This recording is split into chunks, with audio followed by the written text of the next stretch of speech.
Muito bacana. A espirometria é um exame que mede a capacidade pulmonar. Então é um exame que o paciente senta na frente de um aparelho, ele coloca o bocal na boca e ele vai respirando normalmente.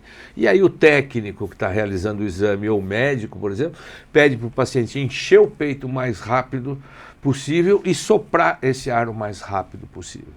Então, basicamente, o espirômetro, que é o aparelho que faz o exame, o teste de função pulmonar, de capacidade pulmonar, ele vai medir quanto entra e sai de ar dos pulmões. Por que isso é importante? Quando a pessoa tem asma, por exemplo, o que vai acontecer é que ela tem uma inflamação na via aérea e os brônquios fecham, porque eles estão irritados, estão inflamados, a musculatura contrai e eles acabam fechando mais. Então, se eu tenho uma obstrução, porque os brônquios estão mais fechados, quando eu encho o peito e sopro o mais rápido e forte possível, eu demoro mais tempo para esvaziar o ar que está dentro do pulmão, porque os brônquios estão mais finos. Então, demora mais tempo para sair. Então, eu acabo medindo, por exemplo, quanto sai de ar no primeiro segundo do sopro. Se eu encher o peito e soprar o mais rápido e forte possível, a grande maioria do ar, pelo menos 70%, vai sair no primeiro segundo do sopro. Nos outros 5, 6 segundos que eu demoro para esvaziar o ar que está no pulmão, vai sair os outros 30%, 25% de ar que tem para sair. Se o indivíduo tem uma obstrução na via aérea, porque ele tem asma, a via aérea está fechada, a parede do brônquio está mais grossa, ele produz muco entópelos do brônquio, então o brônquio está mais obstruído, ele vai demorar mais tempo para esvaziar esse ar, então quanto sai em um segundo é menos do que 70%. Então a gente define no exame de capacidade pulmonar, na espirometria, que o indivíduo tem um distúrbio ventilatório obstrutivo quando a quantidade de ar que ele sopra no primeiro segundo é menos do que 70%. Entendi. Existe, na verdade, uma curva de normalidade, não é fixo 70%, mas a gente sempre fala para o clínico geral, para o leigo entender, a grande maioria 70% do ar sai no primeiro segundo. Os outros 5, 6 segundos do sopro para sair os outros 30%. Então, se o indivíduo tem a via aérea fechada, ele demora mais tempo para esvaziar. Então, o indivíduo que tem asma, por exemplo, ele tem que ter 8, 10 segundos soprando para esvaziar o ar que está dentro do pulmão. Então, quanto sai no primeiro segundo é menos. E aí, na verdade, nós vamos quantificar esse ar que sai no primeiro segundo e definir, classificar essa obstrução, se ela é leve, se ela é moderada ou se ela é grave, baseado em quanto está reduzido, quanto ele sopra no primeiro segundo. Entendi. Normalmente na espirometria a gente faz essa manobra que enche o peito e sopra o mais rápido e forte possível e faz a manobra lenta também, que a gente chama de capacidade vital lenta, que eu encho o peito e sopro o mais lento possível e vou até esvaziar o pulmão. E a gente mede essa capacidade de ar que entra e que sai dos pulmões, aí a gente dá um broncodilatador para o indivíduo e repete essa manobra 10 a 15 minutos depois de usar o broncodilatador para ver se essa via aérea abre, se normaliza essa diminuição da capacidade pulmonar, ou se melhora, por exemplo, mas não normaliza totalmente. Isso vai depender, então, da gravidade da obstrução e a resposta broncodilatador. Para que serve, então, esse exame? Esse exame serve para medir a capacidade pulmonar, mas ele é fundamental para o diagnóstico de asma. Como que a gente faz diagnóstico de asma? O diagnóstico da asma é clínico, ou seja, é história clínica compatível. Então é aquela criança, como a Gi, por exemplo, que tem crise de tosse, de chiado no peito, de falta de ar, de aperto no peito, de ficar sufocada. Em geral, essa tosse é seca, piora do final da tarde em diante ou de manhãzinha. E o que é típico é episódico. O indivíduo tem uma crise, aí ele melhora, depois de um tempo ele volta a ter tosse persistente, aí depois ele melhora. Às vezes melhora com tratamento, às vezes melhora sem tratamento. Mas o que é típico é a história, então, clínica compatível, associado à demonstração de hiperresponsividade brônquica. Como que eu meço a responsividade bronca? É isso, é a capacidade do bronco abrir e fechar. Entendi. Então, se eu pego uma espirometria, que o indivíduo tem uma obstrução, porque ele demora mais tempo para esvaziar o ar, ele sopra menos no primeiro segundo, porque a via aérea está fechada. Eu dou um broncodilatador e ele melhora ou ele normaliza essa função pulmonar, está confirmado que essa via aérea está fechando e abrindo. Às vezes você faz o teste com broncodilatador e o indivíduo não responde, não melhora. Ou às vezes a função pulmonar é praticamente normal. Isso afasta a asma? Não. Eu tenho outros métodos para poder demonstrar que essa via aérea é hipersensível, é hiperreativa e abre e fecha. Por exemplo, eu posso fazer um teste de broncoprovocação. Aí a gente faz o inverso. A gente mede a função pulmonar, dá uma substância irritante para o indivíduo inalar e repete para saber se o bronco fecha depois dessa substância irritante. E esse estímulo pode ser com metacolina, carbacol, pode ser com exercício, solução salina hipertônica, provocar uma broncoconstrição. Entendi. Exatamente. Isso tem que ser feito em laboratório, é óbvio, mas como eu falei, é importante, o primeiro passo para tratar e controlar adequadamente a asma é confirmar o diagnóstico. Entendi. E o diagnóstico é feito pela história clínica compatível e a demonstração de hiperresponsividade. Então, na espirometria, muitas vezes a gente consegue confirmar que o bronco abre, e isso confirma que ele está abrindo e fechando, confirma hiperreatividade bronca, fechou o diagnóstico. Então, a espirometria é importante no diagnóstico, ela é importante para quantificar o grau de perda de função pulmonar, ela é importante para avaliar a resposta ao tratamento. Então, o indivíduo tinha uma obstrução com volume expiratório forçado nesse primeiro segundo, por exemplo, de metade, 50% do normal. Eu trato esse indivíduo, depois de um tempo eu repito a espirometria para saber se normalizou a função pulmonar. Essa era uma das nossas dúvidas, na verdade. Quando vem numa espirometria, uma obstrução grave, acho que a maioria dos asmáticos vai ter essa dúvida. Quer dizer que ele tem asma grave? Ou não tem nada a ver? Não tem nada a ver. A gravidade da obstrução é uma coisa, a gravidade da asma é outra coisa. Então, é importante eu classificar a gravidade da obstrução, é importante, para eu saber o quanto é grave aquela obstrução e eu acompanhar isso ao longo do tempo, porque a grande maioria dos pacientes com asma tem asma leve, 70%, 75%. Mas no estudo que a gente publicou em 2012, nós mostramos que só 12% dos asmáticos no Brasil estão com a sua asma controlada. Então, a grande maioria tem asma leve, mas trata errado. Por isso que ela está mal controlada.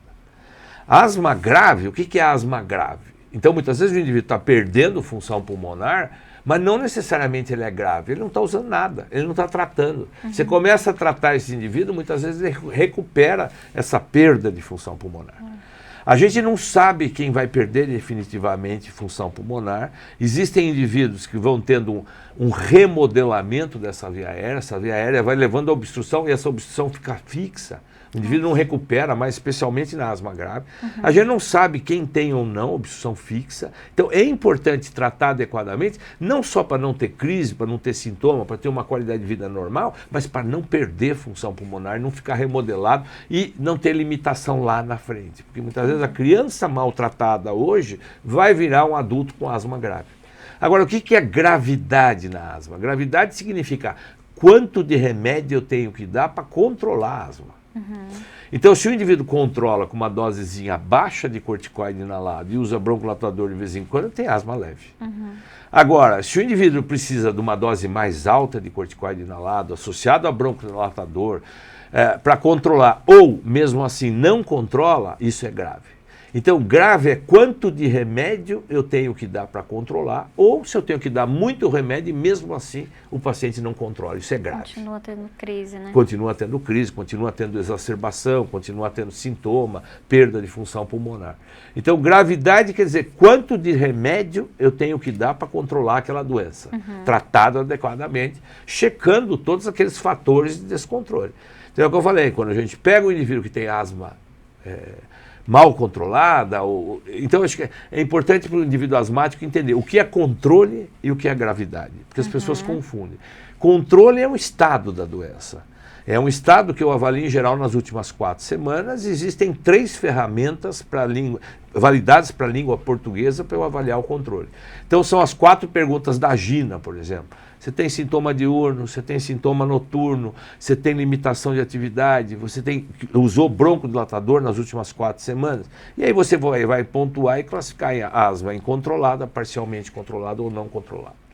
Eu posso usar o ACT, o Asthma Control Test, que são 5 perguntas que a gente faz, onde a gente vai pontuar de 0 a 5, e o indivíduo acima de 20 está bem controlado, de 15 a 19 está parcialmente controlado e abaixo de 15 está mal controlado. Ou o ACQ, que é um outro questionário, que pode ser 5 ou 7 perguntas, também a gente vai pontuar e avaliar o controle. Então, controle é o estado da doença. A grande maioria, como a gente falou, tem asma leve, mas está mal controlado, porque não é feito o diagnóstico correto, não está tratando adequadamente.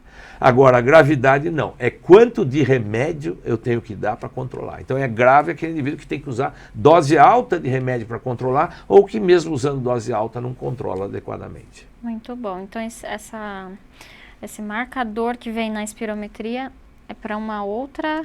Não, o marcador ele é importante, eu medir a perda de função pulmonar.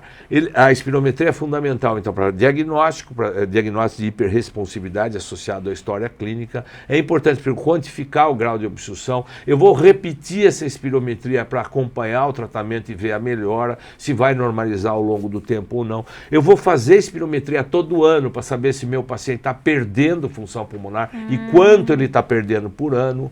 Então, a espirometria é fundamental para acompanhamento, para resposta do tratamento, por exemplo. Então, ela é muito importante, mas não é ela que define a gravidade. A gente tem muito paciente, por exemplo, com asma grave, que tem uma função pulmonar muito ruim, mas que está bem, não está exacerbando, tem uma qualidade de vida boa, não tem tanta limitação. E tem gente que tem uma função pulmonar melhor, mas que tem muito mais sintoma, uma qualidade de vida muito pior. Então, não necessariamente a função pulmonar está associada à gravidade, embora função pulmonar baixa é um biomarcador de mortalidade, até cardiovascular.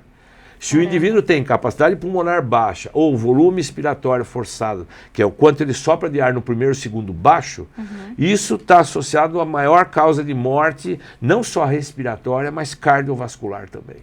Então, é importante medir a capacidade pulmonar e é um exame muito pouco utilizado aí, porque as pessoas não conhecem o exame, acham que é complicado e acabam pedindo muito pouco. Pedindo muito pouco. E dentro do grupo de pacientes tem medo de fazer o exame. Alguns pacientes pensam que não vão conseguir fazer o exame, né? Já vi relatos de paciente, não, mas eu passei mal, eu senti tontura durante o exame.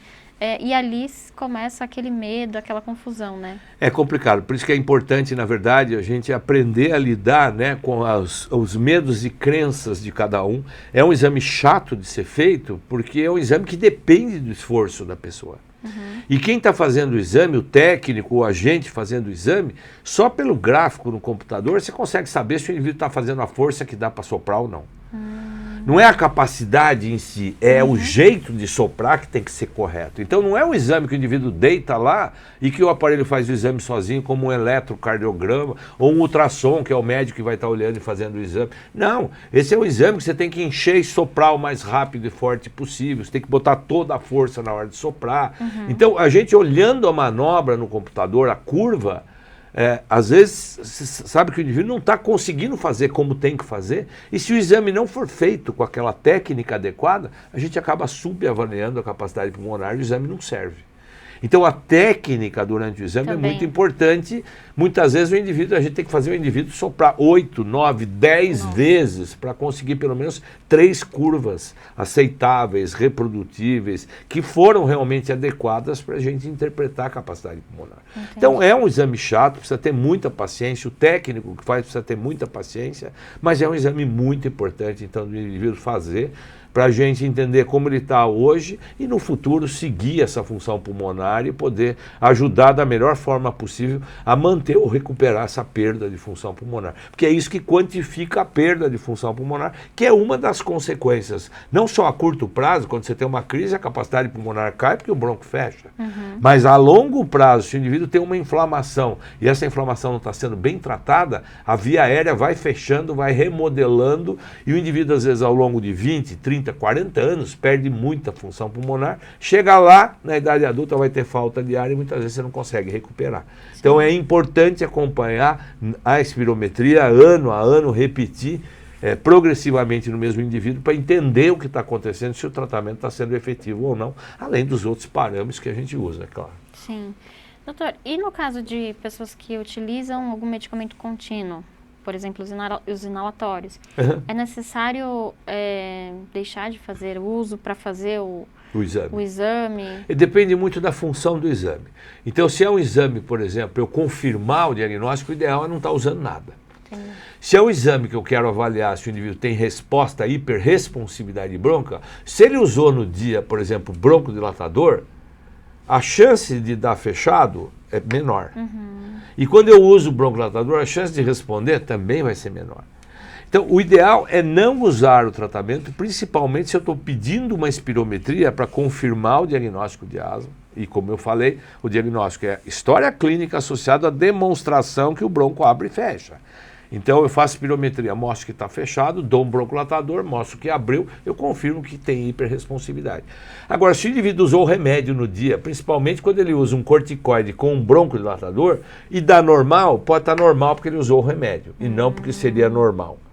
Então, de preferência, quando eu vou avaliar o paciente, eu peço para não usar pelo menos 12 horas antes do exame, que é o tempo de efeito dos broncodilatadores de ação prolongada. Né? Então a gente pede para o indivíduo parar de usar na noite anterior do dia do exame e durante o exame aí a gente mede a função pulmonar e repete o broncodilatador.